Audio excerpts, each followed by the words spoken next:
Le gouvernement, peut-être lui, a l'impression qu'il ne pourrait pas gouverner s'il n'avait plus sa police. C'est peut-être effectivement une logique gouvernementale et c'est peut-être une crainte du gouvernement. C'est quelque chose que vous regrettez, ça, le fait qu'aujourd'hui la police n'a plus qu'une mission répressive? Ah bah complètement, oui. Mais enfin, la Cour des comptes a rendu un rapport il y a quelques semaines. Il y a encore plus 30% de démissions dans la police nationale de 2022 comparé à 2021, hors départ en retraite. Donc ça veut dire qu'il y a quand même un malaise profond chez les policiers. Des arrêts maladie en pagaille, mais ça c'est pas que en ce moment, c'est tout le temps. Des suicides bien au-dessus de la norme nationale dans les autres professions. Des départs en masse.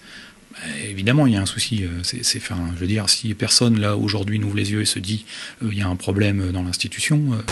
Aujourd'hui, on a déshabillé complètement les compagnies républicaines de sécurité pour mettre en place des Bravem, des CSI, des BAC. Voilà.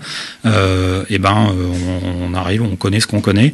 C'est-à-dire qu'on arrive sur des drames qu'on a pu voir notamment sous les Gilets jaunes, mais qu'on peut voir encore aujourd'hui, parce qu'il y a un mésusage de la force, de l'armement, ce qui n'est pas le cas quand on emploie des forces qui sont formées à ça, ce qui n'était pas le cas en tout cas il y a encore 10 ans.